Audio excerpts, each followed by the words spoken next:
I shared at this conference a story that I'll share with you right now that stems back to when I grew up in a retail music store.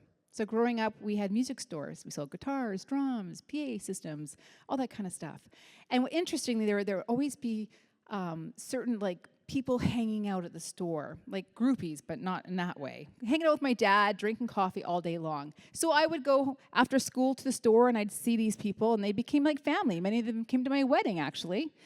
And one day, I was at the store. I think I was about 17 years old. And one of the gentlemen that was there, that's always there, I really looked up to him. He said to me, "Trisha, what would you like to do with your life?" Ever been asked that question? Who here knows what they want to do with their life right now? Anyone still figuring that shit out? Yeah, still figuring that out. But at 17, I had it all figured out. And I literally looked at him with excitement, and I vomited on him every dream, every goal, every idea I've ever had for myself. I'm like, I'm going to be a speaker, and I'm going to travel the world, and I'm going to do this, and I'm going to do that, and woo, woo, woo.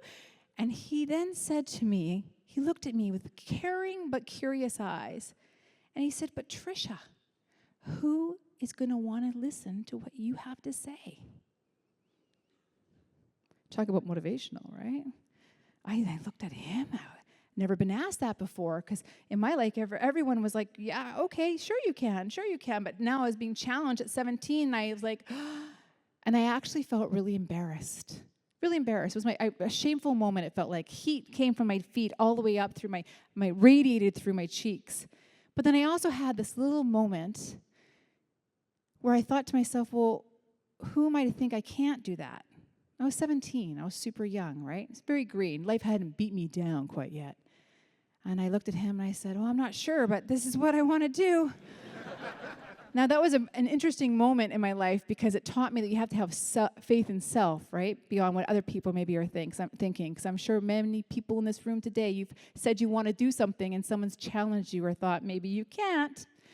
So this is a really quick note in work-life synergy to check your stories. Are your stories actually driving you forward, or are your stories holding you back? Our stories create who we are, our identities, our beliefs. They actually help us to choose our choices based on who we are and how we feel about ourselves. But we're constantly changing. We're constantly evolving. I know this to be true because before I had kids, I was the perfect parent.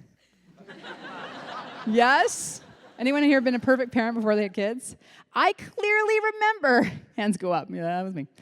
I clearly remember being in a restaurant with my husband before we had kids, looking at a family with a bunch of toddlers, and they were feeding their kids fries. And I actually said this to my husband. I'm like, I don't get it. Like, as a parent, you're in charge of what your kids eat. So why would you choose to feed them fries? When we have kids, we're not feeding them fries. Perfect parent before I became a parent. Okay, let's fast forward 20 years, 4 kids later. I regularly would put fries in front of their face to shut them up for just 3 minutes. I just need 3 minutes. I remember my poor mom, when I had my first baby. I'm like, "You need to wash your hands before you hold that baby. Mom, you got to wash your hands." She was so offended every time. By the 4th kid, I'm like, "Here they are. You can take them wherever you want. Just bring them back alive. Please. Just need 5 minutes." We're always evolving, including our seasons of life. So what's your season of life right now? Are you a young parent managing the work-life crazy of it all? Are you taking care of aging parents? Are you starting a new career? Are you in a new job or thinking about making a change?